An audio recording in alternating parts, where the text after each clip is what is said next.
Nós vamos continuar nossos estudos em Juízes e hoje a gente começa com o capítulo 6.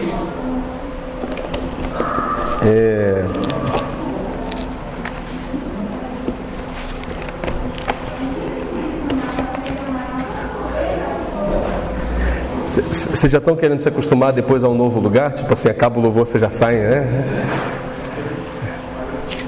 A gente está realmente procurando um novo espaço, principalmente para melhorar o nosso cuidado com as crianças e também termos mais de um banheiro, que às vezes é constrangedor, enfim. E peço que vocês orem por isso. E, enfim, esse barulho abençoado é uma bênção. Juízes capítulo 6, a gente vai ler do verso 1 até o verso 10. Eu estou lendo na NVI, você pode acompanhar na versão que estiver à sua disposição, mas se quiser acompanhar ali também, ficará mais fácil. De novo os israelitas fizeram o que o Senhor reprova, e durante 7 anos ele os entregou nas mãos dos midianitas. Os midianitas dominaram Israel, por isso os israelitas fizeram para si esconderijos nas montanhas, nas cavernas e nas fortalezas. Sempre que os israelitas faziam as suas plantações, os midianitas, os amalequitas e outros povos da região a leste deles as invadiam. Acampavam na terra e destruíam as plantações ao longo de todo o caminho até Gaza. E não deixava nada vivo em Israel, nem ovelhas, nem gado, nem jumentos. Eles subiam trazendo seus animais e suas tendas e viam como enxames de gafanhotos. Era impossível contar os homens e os seus camelos. Invadiam a terra para devastá-la.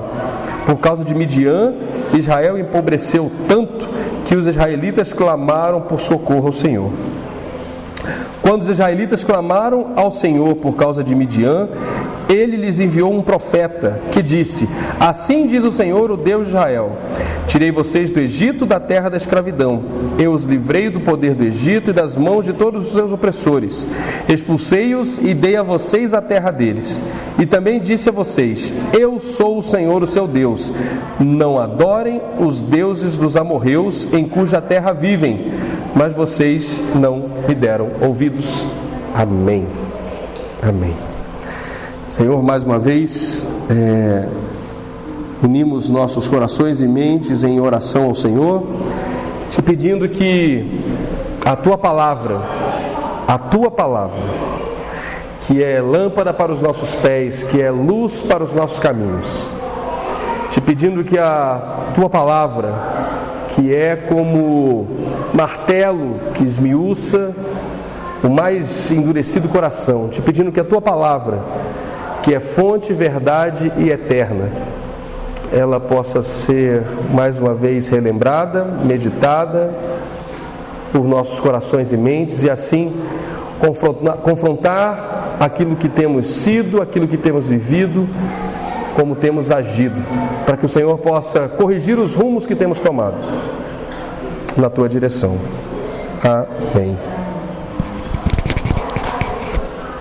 O texto começa de uma maneira quase melancólica. De novo os israelitas fizeram o que o Senhor reprova.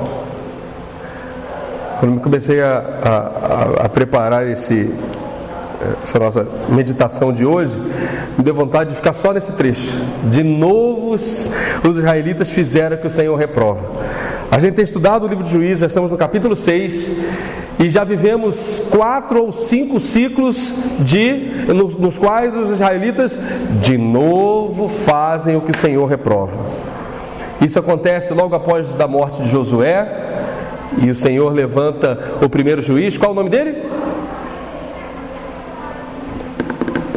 Qual o nome dele? Começou bem. Eu já não lembro o nome das pessoas, eu lembro o nome. Otoniel. Não. É? Otoniel. Ok.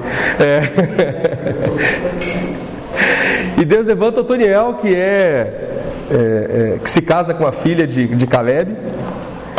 E o povo tinha, logo após a morte de Josué, já por um tempo se afasta dos caminhos do Senhor, e eles precisam ser libertos da opressão, e Deus levanta Otiniel.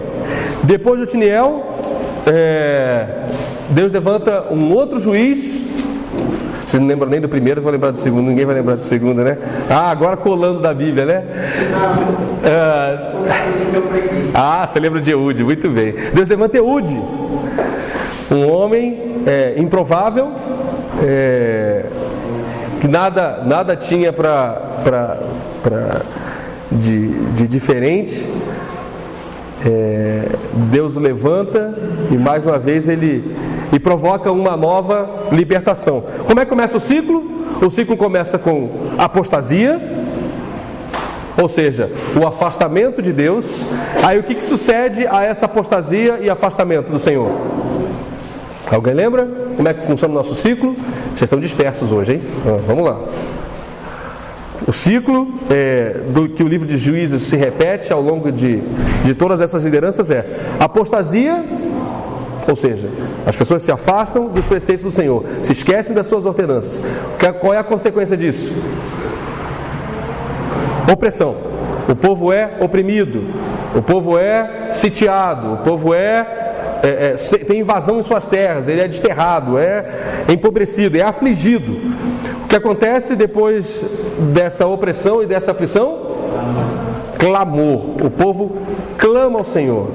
Não necessariamente se arrepende. Hoje a gente vai parar um pouco sobre isso. Porque a gente clama quando dói. Se apertar qualquer criança, qualquer machucadinho, a criança diz ai. Mas não necessariamente tem consciência do que está fazendo de errado. Depois desse clamor, o Senhor levanta um libertador, um juiz. E aí a terra tem paz durante o tempo de vida desse juiz. O ciclo que a gente começa hoje é a história de Gideão, talvez uma das mais famosas dos livros de Juízes, junto com Sansão. Mas a história de Gideão começa de uma maneira semelhante a todas as outras, mas ela se desenvolve de uma maneira diferente. Por quê? Porque no nosso ciclo de apostasia, de afastamento, seguido de opressão e seguido de clamor, a resposta do Senhor não é como das outras vezes. Deus, no versículo 10,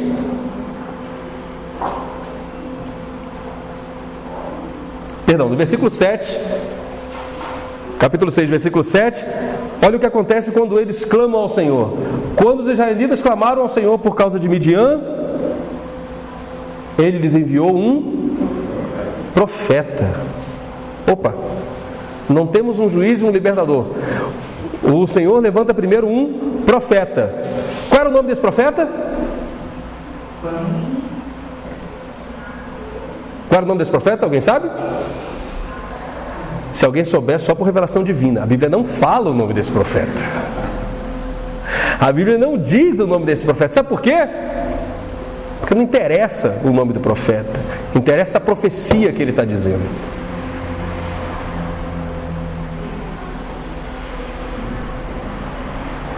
Deus envia um profeta anônimo. Alguém que não precisa ser insensado, alguém que não precisa ser valorizado, alguém que não precisa ter seu nome exposto, sua foto pregada em cartaz. É o quê? Alguém que o Adriano está fazendo um comentário. Ele tirou uma foto de um veículo que estava decalcado, era um veículo de uma, imagino que era de uma igreja, e aí tinha o nome da igreja e a foto do casal que provavelmente pastoreava a igreja. Ele está fazendo essa brincadeira. Então não precisa ter foto pregada em vão. Deus levanta um profeta. Um profeta que vai dizer o quê? Que vai dizer no versículo 7, no 8, no 9 e no 10, tudo aquilo que Israel estava fazendo de errado. Um profeta que tinha em sua boca a palavra do Senhor, mais do que estratégias que fizessem o povo derrotar os seus opressores, porque era por isso que o povo estava clamando. Talvez eu já esteja até invertendo a ordem daquilo que ia dizer, mas esse profeta vai dizer no que o povo estava errando, o que ele precisava mudar, para que aí sim, os versículos seguintes, surge Gideão, surge esse juiz, surge esse libertador. Mas o povo precisava tomar consciência daquilo que estava errado.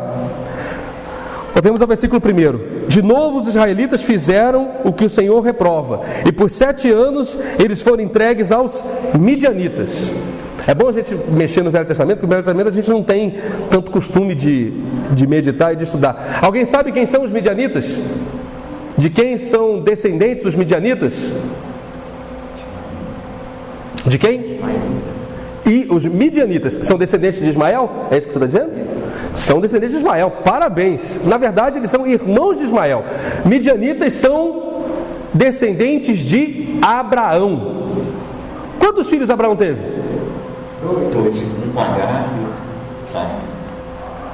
outro. Tem certeza? Vamos ler Gênesis capítulo 25? E uma mulher chamada Ketura, né?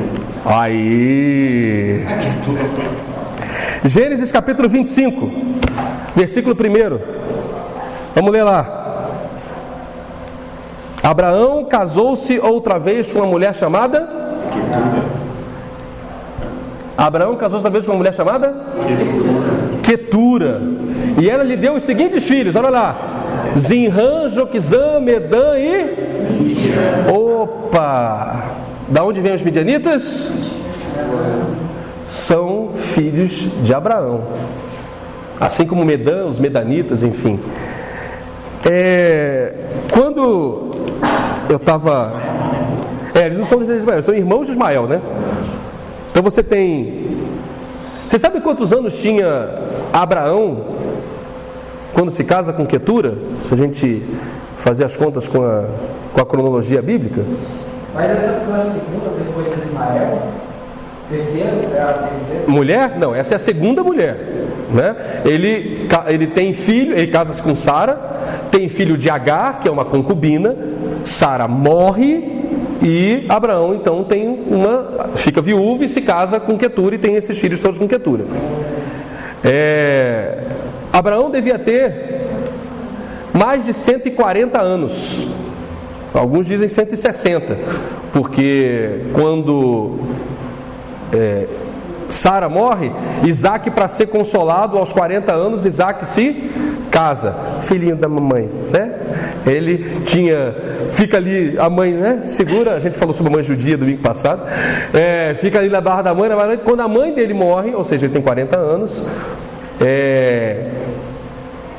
Abraão manda que o seu servo Eliezer vá e procure um filho, uma esposa para Isaac. Isaac se casa aos 40 anos. Isso é... vocês precisam ler a Bíblia também, né? Então... isso está escrito em Gênesis capítulo... 24? Pronto, está ótimo, está bem antes, né? Obrigado, Ariadne. 6, né?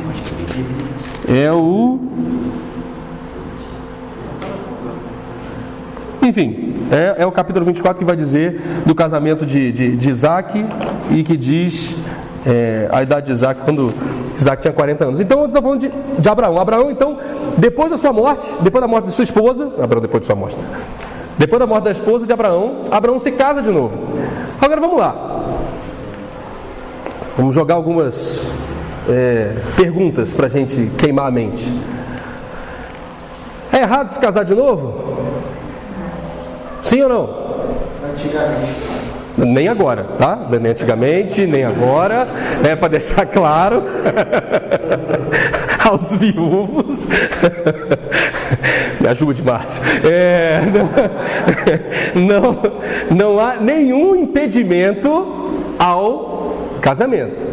Mas, e é um mas enorme, Abraão tinha sido chamado por Deus e Deus tinha feito enormes promessas a Abraão. Abraão sabia da sua responsabilidade histórica com relação à humanidade, Deus tinha falado que com a descendência dele abençoaria toda a terra.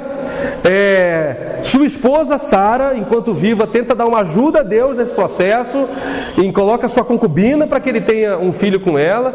Ele engravida essa concubina, Agar. Eles têm Ismael. Ismael nasce antes, inclusive, de Isaac. E há uma certa... há um problema criado na família por conta disso, porque passados alguns anos, conforme a promessa do Senhor, Sara engravida, Sara tem um filho, que é Isaac, e Sara se enciuma de Ismael, que também é filho de Abraão. E o que Sara faz? Manda Agar e Ismael irem para o deserto para morrer, porque só Isaac, na visão dela, era filho de Abraão e, portanto, deveria herdar todas as posses de seu pai. O Senhor tem misericórdia de Ismael, o Senhor tem misericórdia de Agar, sua mãe. Ela não morre, é uma passagem terrível de Gênesis.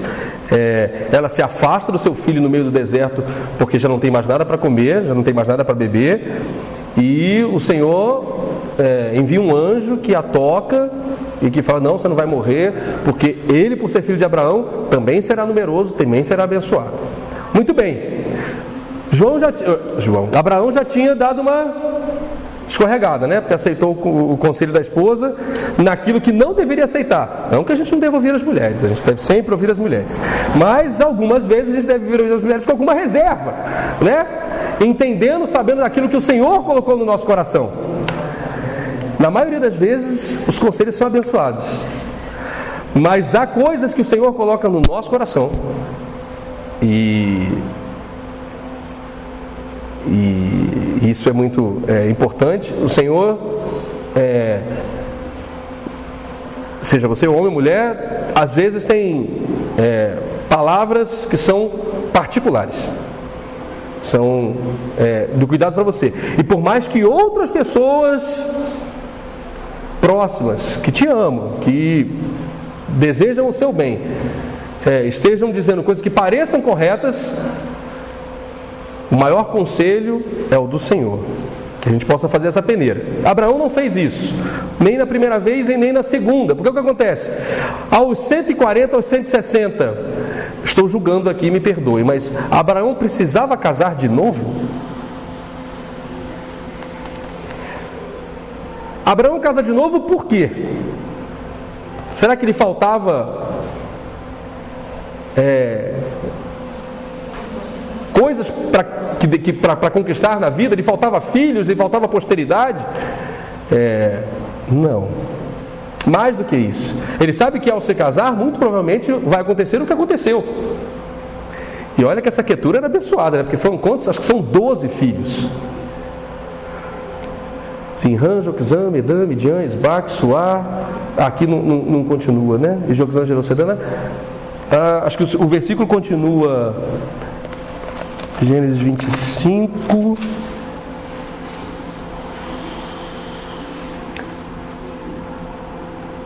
Filho de Midian, todos esses foram descendentes de Quetura. Coloca o versículo 5. Isso. 5 está aí? Abraão deixou tudo o que tinha para Isaac, mas para os filhos de suas concubinas deu presentes, e ainda em vida enviou-os para longe de Isaac, para a terra do Oriente. O que Abraão tem que fazer? Porque mais uma vez teve outros filhos. Eu preciso contingenciar. Eu preciso, de alguma forma, lidar com os danos, mitigar os danos da minha infidelidade àquilo que o Senhor propôs no meu coração. Vou repetir. Abraão estava errado? Abraão não. É errado se casar de novo em viuvez? Claro que não. Mas Abraão tinha uma promessa do Senhor com relação ao seu filho específico, ao seu filho com Sara especificamente. Ele já tinha visto o que poderia ter dado errado no caso de Agar e Ismael. E ainda assim, ele se permite brincar com o perigo de novo. Ele manda os seus filhos para longe, achando que os problemas estão indo para longe. E esse problema os visita 400 anos depois. O texto que a gente está lendo agora é justamente dos midianitas oprimindo o povo de Israel. Se Abraão tivesse sido fiel à sua promessa, à promessa que o Senhor deu para ele, talvez ele não estivesse colhendo, ou suas gerações não estariam colhendo essas consequências. Nossos atos de infidelidade são armadilhas preparadas por nós contra nós mesmos. Repito, nossos atos de infidelidade são armadilhas preparadas por nós contra nós mesmos. Abraão não vigiou. Voltemos ao capítulo 6 de Juízes. De novo os israelitas fizeram o que o Senhor o reprovava. E durante 7 anos o Senhor os entregou nas mãos dos midianitas. Os midianitas dominaram Israel. Por isso os israelitas fizeram para si esconderijos nas montanhas, nas cavernas e nas fortalezas. E agora ele começa a fazer um discurso de como eles eram tratados e de como os midianitas os tratavam. Sempre que os israelitas faziam suas plantações, os midianitas, os amalequitas e outros povos da região a leste deles os invadiam, acampavam na terra, destruíam as plantações ao longo de todo o caminho. A gente acha que arrastão é coisa nova. Arrastão já existe desde a antiguidade. Percebam que como esse povo era ardiloso. Eles não plantavam, eles não se preocupavam em cuidar de gado. Eles simplesmente invadiam as terras de um povo de Israel que tentava sobreviver. E isso os empobrecia ainda mais. E aí você diz: meu Deus, que crueldade, que terrível, que coisa assombrosa acontece com Israel. Por quê? Por quê? Deuteronômio capítulo 28, a partir do verso 45. Olha o que Deus avisa Israel antes que eles entrem na terra. 28, Deuteronômio 28, a partir do 45. 28, 45. Isso. Todas essas maldições cairão sobre vocês. Elas os perseguirão e os alcançarão até que sejam destruídos, porque não obedeceram ao Senhor, o seu Deus, nem guardaram os seus mandamentos e decretos que Ele lhes deu. Essa maldição será um sinal e um prodígio para vocês e para os seus descendentes para sempre, uma vez que vocês não serviram com júbilo e alegria ao Senhor, o seu Deus, na época da prosperidade. Então, em meio à fome e à sede, em nudez e pobreza extrema, vocês servirão aos inimigos que o Senhor enviará contra vocês. Olha que interessante. Não é em fome, não é em meio à pobreza, a nudez a pobreza, a nudez e a sede que vocês servirão a Deus. Vocês servirão aos outros, aos seus inimigos. Ou seja, quem não serve ao Senhor com alegria, serve aos inimigos na destruição. É a maldição que está sendo dita aqui. Continuo no versículo 47. Uma vez que vocês não serviram com júbilo e alegria ao Senhor, o seu Deus, na época da prosperidade, então em meio à fome e à sede e à nudez e à pobreza extrema, vocês servirão aos inimigos que o Senhor enviará contra vocês. Ele porá um jugo de ferro sobre o seu pescoço até que os tenha destruído. Olha que interessante. O Senhor trará de um lugar longínquo dos confins da terra uma nação que virá contra vocês como águia em mergulho, nação cujo idioma não compreenderão, nação de aparência feroz, sem respeito pelos idosos e nem piedade para com os moços. Ela devorará as crias dos seus animais e as plantações da sua terra até que vocês sejam destruídos. Ela não lhes deixará cereal, vinho, azeite, como também nenhum bezerro ou cordeiro dos seus rebanhos, até que vocês sejam arruinados. Ela sitiará todas as cidades da sua terra, até que caiam os altos muros fortificados em que vocês confiam. Sitiará todas as suas cidades em toda a terra que o Senhor, o seu Deus, lhes dá. Maldição proferida ainda em Deuteronômio 28. A gente gosta de ler Deuteronômio 29, né? as bênçãos, a renovação, que não vai faltar, né? Que nossos lagares serão prósperos, mas Deuteronômio 28 também está escrito na Bíblia, também é a palavra do Senhor, e se numa das primeiras vezes se materializa, se cumpre nesse texto que a gente leu. Olha agora o paralelo no capítulo 6, verso 3. Sempre que os israelitas faziam as suas plantações, os midianitas e os amalequitas e outros povos da região a leste deles os invadiam. Acampavam na terra e destruíam as plantações ao longo de todo o caminho até Gaza, e não deixavam nada vivo em Israel, nem ovelha, nem gado, nem jumentos. Eles subiam trazendo seus animais e as suas tendas e vinham como enxames de gafanhotos. Era impossível contar os homens e seus camelos. Invadiam a terra para devastá-la. Por causa de Midian, Israel empobreceu tanto que os israelitas clamaram por socorro ao Senhor. Quantos anos Israel está sendo oprimida por Midian? 7 anos. Durante 7 anos, no tempo da colheita, no tempo da cega, no tempo em que você, enfim, vai viver vai respirar um pouco de paz depois de ter plantado, esperado a chuva, tratado a terra, cuidado do seu gado. Quando você acha que agora vai... Imagina que você não recebesse seu salário no fim do mês. É isso que acontecia aqui. Você espera ser recompensado por todo o seu trabalho, e quando você vai usufruir do bem, daquilo que o seu suor te trouxe, vem um povo estrangeiro e arrasa com tudo. Como encarar isso diante de um Deus que pregamos e repregamos e anunciamos como um Deus de amor? Como é que um Deus de amor vai tratar o seu filho desse jeito?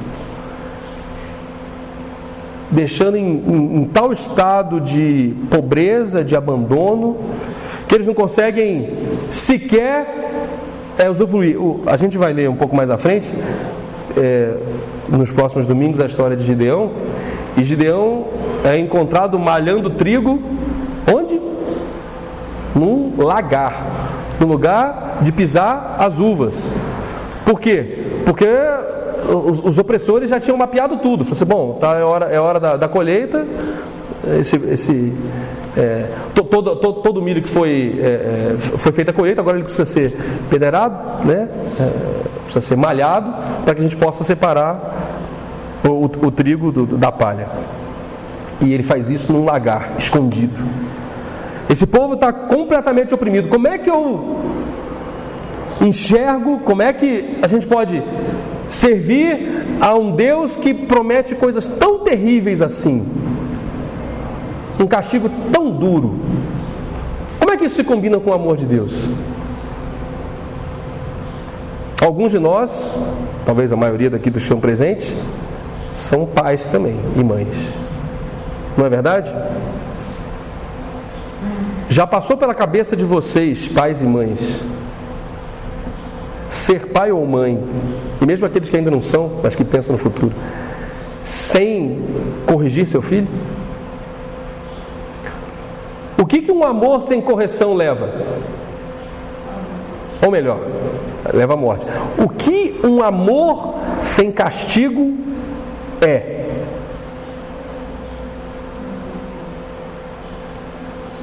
Um amor que não castiga é um amor que não se importa de verdade.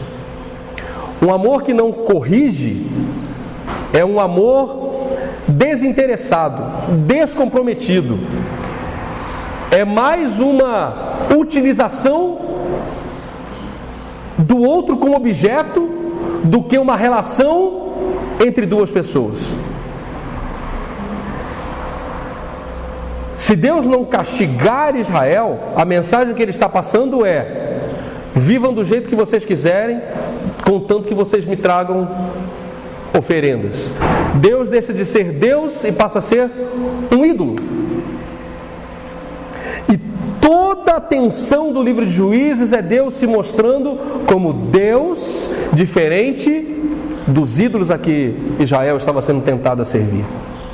Ele mais uma vez nesse trecho, nesse ponto, nessa parte da história, ele vai reafirmar: vocês precisam ser castigados para que compreendam a diferença entre servir a Deus e não servir a Deus, e servir a outros ídolos.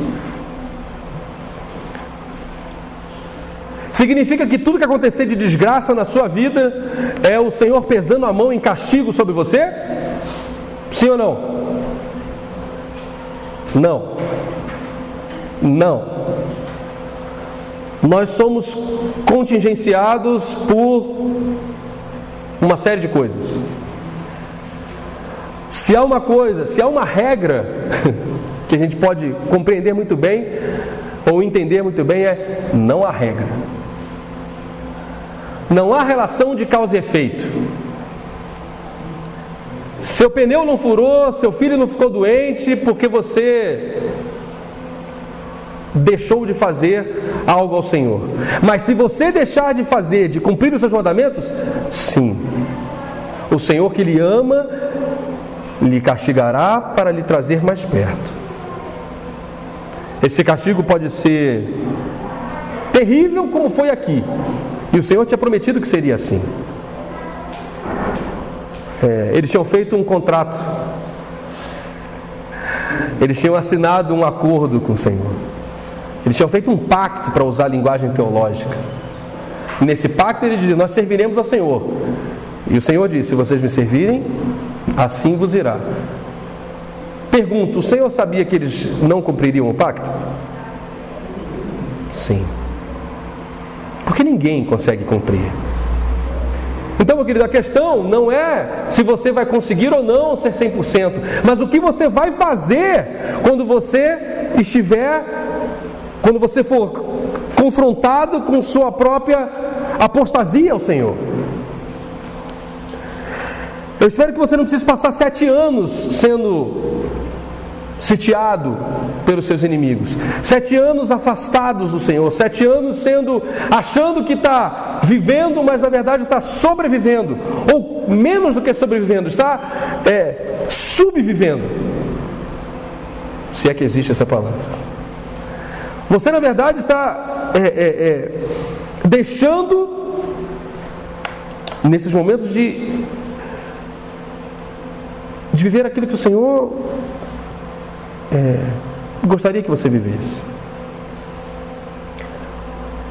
Como Israel se apostatou do Senhor? Como Israel deixou de seguir os seus caminhos? Ele começa a seguir a cultura e a maneira de viver dos povos que estão ao seu redor. A gente vai ler nos versículos seguintes, de novo não será hoje, que a primeira coisa que Gideão faz quando é chamado por Deus é destruir o altar de Baal que havia na casa do seu pai, na sua casa. Olha o nível de apostasia que Israel chegou.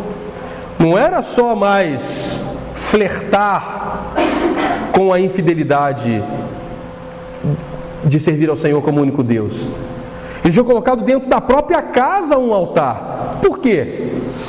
Ora, se os outros povos estão bem, se os outros povos estão sendo prósperos, se os outros povos têm comida e bebida e servem àquele Deus lá, eu vou fazer igual a eles. Vamos trazer para nós? Se todo mundo faz e se dá bem, por que eu não posso fazer também e me dar bem? Só que o nosso compromisso não é com a cultura desta época, não é com a cultura desse mundo. Israel é sitiada durante 7 anos, e aí eu me encaminho para o trecho final já. Israel é sitiada 7 anos e enfim clama ao Senhor. Enfim fala: olha, não adianta a gente continuar mantendo os altares dos deuses, parece que esses deuses ouvem eles lá, mas aqui para a gente não está funcionando. E eles clamam ao Senhor, e o Senhor envia um profeta. Antes da libertação, esse povo precisa perceber naquilo que está pecando. Esse povo precisa se converter dos seus maus caminhos, precisa ser confrontado com com as suas próprias falhas. Versículo 7. Quando os israelitas clamaram ao Senhor por causa de Midian, ele lhes enviou um profeta que disse assim: assim diz o Senhor, o Deus de Israel: tirei vocês do Egito, da terra de escravidão. O Senhor começa a lembrar o pacto que tinha feito com eles, a aliança que tinha feito com eles. Eu os livrei do poder do Egito e das mãos de todos os seus opressores. Expulsei-os e dei a vocês a terra deles. E também disse a vocês: eu sou o Senhor, o seu Deus. Não adorem os deuses dos amorreus em cuja terra vivem, mas vocês não me deram ouvidos. E aí parece que eu leio o versículo 1 de novo. De novo os israelitas fizeram o que o Senhor reprova. Fizeram o quê? Não lhes deram ouvidos. Fizeram o quê? Serviram aos outros deuses. Parece que durante todo o livro de Juízes nós vamos voltar a essa questão. Que altares temos feito no nosso coração, na nossa vida, que tem enciumado o Senhor, que tem posto o Senhor em ciúme, que tem tirado a nossa adoração única e verdadeira de Deus e colocado em outro lugar. E esses altares podem ser sutis. Sutis como o cuidado com a sua família. Estou dizendo que o cuidado com a sua família não é importante? Não. Estou dizendo que isso não pode vir antes da sua comunhão e do seu altar diante de Deus. Por quê? Porque se vier antes, você vai tomar decisões erradas. Porque se você amar ter mais uma família do que servir ao Senhor, provavelmente você vai dar origem a outros midians. Porque importa mais a família do que o que o Senhor diz. Mas esse não é o único altar sutil que nós temos. Nós temos o altar... Como é que eu vou colocar isso? Vou chamar jocosamente de altar do sucesso. O altar da autorrealização. O altar da autossuficiência. E esse altar é sutil por quê? Porque às vezes achamos que se conquistarmos uma posição tal, se conquistarmos um emprego tal, se fizermos o curso tal, enfim, teremos a segurança que precisamos. E isso é sutil por quê? Porque no momento em que achamos que não dependemos de Deus, é o momento que já nos afastamos de Deus e já viramos as costas para Ele. É importante que você trabalhe? Muito. Te dignifica. Te traz a alegria de poder construir com suas próprias mãos. Isso pode ser uma cilada quando te torna autossuficiente, quando te torna independente de Deus. Quer um outro altar sutil? Falamos da família, falamos do sucesso, da carreira. O egoísmo, a soberba, a sensação ou a percepção de que o que eu faço deve ser aplaudido, ovacionado. Se o que você faz tem como primeiro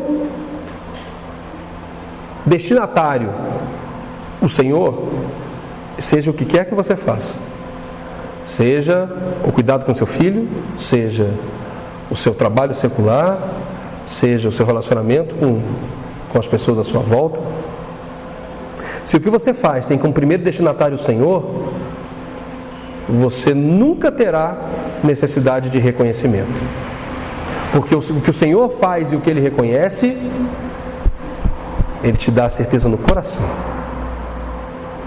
E esse profeta anônimo, que não é nomeado, mas que levanta e aponta o caminho de Israel, mostra o que eles fazem de errado e mostra o que eles fazem certo, nos ensina isso. A Bíblia tem vários heróis anônimos. Vários. Que por serem anônimos nós não sabemos os nomes. Mas que nos mostram dessa relação. Se você fechasse os olhos agora e por um instante tentasse pensar em Enquanto os líderes, ou como é que eu vou dizer? Quantos tem um nome na mídia a ponto de você lembrar deles? Você pode lembrar de 10, de 15 pessoas famosas. Estou pensando no nosso arraial cristão, estou pensando entre nós. Mas quantos há que você não sabe o nome e estão servindo ao Senhor? Uma praga que tem assolado a nossa igreja, não a nossa igreja especificamente, a nossa comunidade que se reúne aqui aos domingos de manhã, mas a nossa sociedade, vou expandir a igreja, essa busca pela celebritização, se é de novo que existe essa palavra, essa busca pelo reconhecimento e pela fama. Chamo de praga porque isso corrói ao verdadeiro significado daquilo que fazemos. Até mesmo Jesus deixa isso claro. Fala assim, olha, que a sua mão direita não sabe o que a esquerda faz. É como se você pudesse fazer algo que nem você mesmo tem consciência daquilo que está fazendo. E ele está se referindo à oferta, né? Em outro momento, ele para diante do templo e alguém muito rico e poderoso vai e distribui e dá uma oferta grandiosa e uma oferta e chama atenção sobre si dessa oferta que está dando. E uma viúva vai lá e põe o menor dinheiro da época e ele pergunta aos seus discípulos quem foi que contribuiu mais. No reino que vivemos, que é o reino divino, esses padrões são invertidos. Que a gente não caia nessa armadilha que faz com que a gente queira a todo momento a curtida, o like, o aplauso, o compartilhamento, o view, enfim, falei vários nomes aqui, mas e que a gente entenda que o anonimato pode ser uma bênção. Ele é anônimo para nós, mas para aqueles que ouviram a palavra e se arrependeram e mudaram o seu caminho e tiveram sua vida liberta, ele não foi anônimo. Digo isso por quê? Porque a palavra, quando dita por Deus e em nome de Deus, ela vai produzir o seu efeito. Mas se a nossa busca não for pelo que a palavra pode fazer, mas sim naquilo que a gente pode ganhar com isso, aí nós nos perdemos. Acho que isso resume o que a gente pensou hoje. O ciclo de apostasia, o ciclo de queda começa quando a gente se esquece do Senhor e do nosso compromisso com Ele. Isso pode acontecer de maneira sutil e em diversas áreas da nossa vida. A apostasia, a nossa infidelidade, e uso esse termo porque esse é o termo de Juízes, é a infidelidade ao Senhor, ele é duro, ele compara isso, a infidelidade está muito ligada na nossa cabeça ao relacionamento conjugal, mas é esse o tipo de relacionamento que Deus tem com o seu povo e é isso que Ele cobra. Então Ele diz, essa infidelidade, por mais sutil, ela vai trazer consequências, e a gente consegue ver consequências no que um Abraão fez 400 anos antes. 2. Esse Deus que nos ama e que firmou com o nosso pacto, vai cumprir a parte dele do pacto. E o castigo não anula o amor de Deus, antes demonstra esse amor e cuidado do Senhor por nós. Que nos nossos relacionamentos, nós que somos convidados a amar, demonstremos amor, amando, cuidando, corrigindo, castigando eventualmente, porque um amor que não tem limites, um amor que não impõe limites, na verdade é uma forma de desprezo, é uma forma de de não se importar verdadeiramente. É uma relação de interesse. Eu desfruto enquanto eu quero. Não estou interessado no bem da outra pessoa. Estou interessado no que o outro pode me dar. E isso não é amor. E por fim, que nos lembremos de clamar ao Senhor, sim, porque Ele ouve, sim, e Ele faz e nos corrige, sim, e Ele traz libertação, sim, mas antes Ele levanta o profeta para nos mostrar onde estamos errando. Didaticamente com os nossos filhos, lá em casa a gente faz assim, imagino que a maioria também, que é quando eles fazem alguma coisa, eles já aprenderam o gatilho. O que precisa fazer para não sofrer consequência? Me perdoa, me perdoa, me perdoa. Tá. Perdoa pelo quê?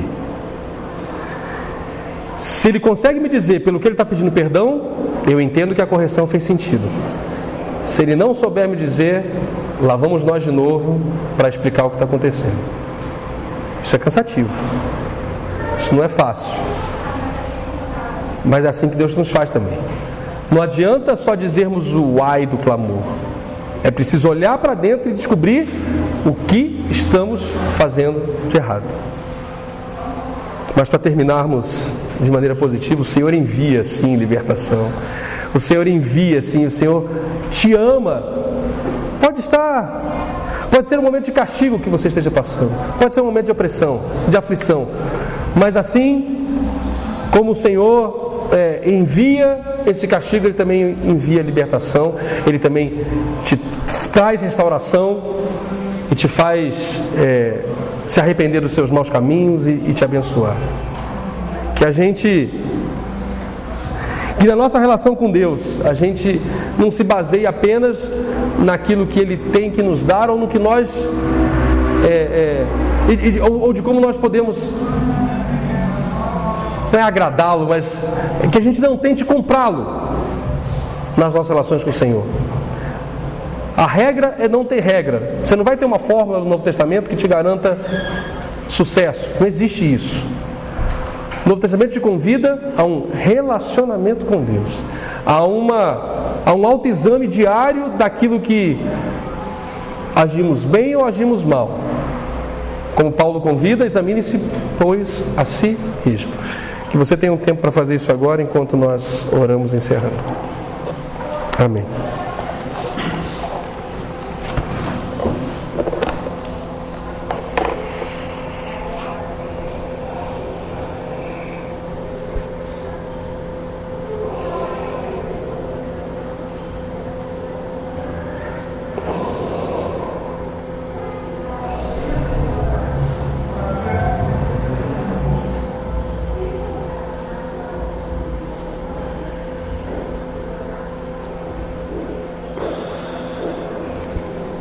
Senhor, eu quero te apresentar a minha vida, a vida dos meus irmãos nesta manhã, diante de Ti,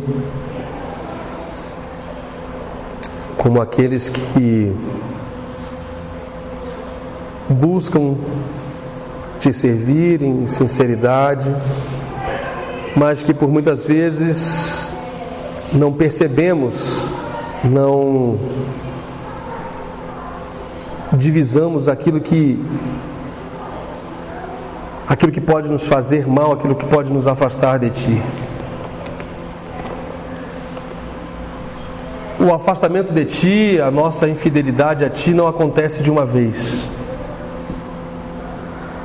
São processos que se iniciam em pequenas coisas, em pequenos distanciamentos, em pequenas decisões, em pequenas omissões. Nos ensina, nos faz enxergar, nos faz perceber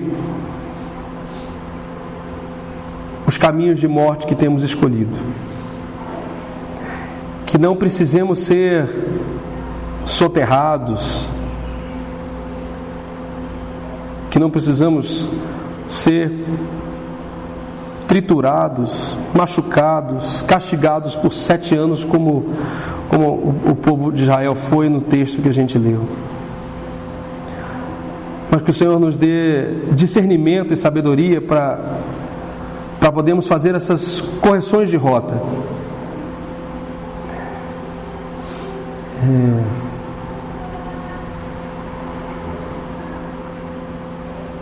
Como disse um cristão no primeiro século, um dos líderes da igreja cristã, nós não podemos impedir que passarinhos voem sobre nossas cabeças, mas podemos impedir que eles façam ninhos em nossas cabeças. E isso é uma aplicação prática daquilo que podemos estar vivendo em nossas vidas. Se não podemos impedir, Senhor, plenamente, completamente, que desejos equivocados, que decisões erradas, que vontades perniciosas se manifestem em nossa mente, em nosso coração, mas que elas não possam encontrar espaço para se tornar ninhos e então chocar ovos e nos levar à infidelidade materializada. Que o Senhor nos ensine que quando estivermos errados, que ao clamarmos antes da libertação, seremos confrontados por Ti. E que esse momento de confrontamento é um momento de arrependimento, onde o Senhor nos dá a oportunidade de vermos e enxergarmos aquilo que tem nos feito mal, as armadilhas que tem nos prendido, para que o Senhor aí sim possa nos libertar verdadeiramente. Faz isso comigo, faz isso com meus irmãos. Que possamos perceber que o Deus e o Evangelho que anunciamos não precisa de sobrenomes. Não é um evangelho desta ou daquela igreja, deste ou daquele pastor, mas o evangelho de Cristo. Que esta comunidade, apesar de completar 10 anos aqui em Brasília nesse ano, ela não foi fundada há 10 anos, e sim fundada na tua morte na cruz. Que o que vivemos é um evangelho pregado e lido por esses últimos 2000 anos, e não por uma nova visão diferente, arrebatadora, inovadora. Não, nós não buscamos isso. Buscamos os caminhos antigos, as veredas trilhadas e deixadas por Cristo e por seus discípulos e apóstolos. Obrigado pelo teu cuidado conosco, porque sabemos que Tu és um Deus que quando clamamos o Senhor ouve e liberta. Te apresentamos e reconhecemos as nossas falhas. Derruba os altares que temos feito em nossos corações que não são para Ti, os altares estranhos, os tempos destinados a outras coisas, os talentos destinados à obtenção ou ao favor de outras coisas. Porque em Ti, e somente em Ti, teremos vida plena e abundante. Obrigado, Senhor, porque Tu és um Deus bom que não lança em rosto as nossas falhas, antes nos dá oportunidade de mudar os nossos rumos. Muda, a começar em mim. Muda, transforma, para que o Teu nome, e somente o Teu nome, seja glorificado. Em nome de Jesus. Amém.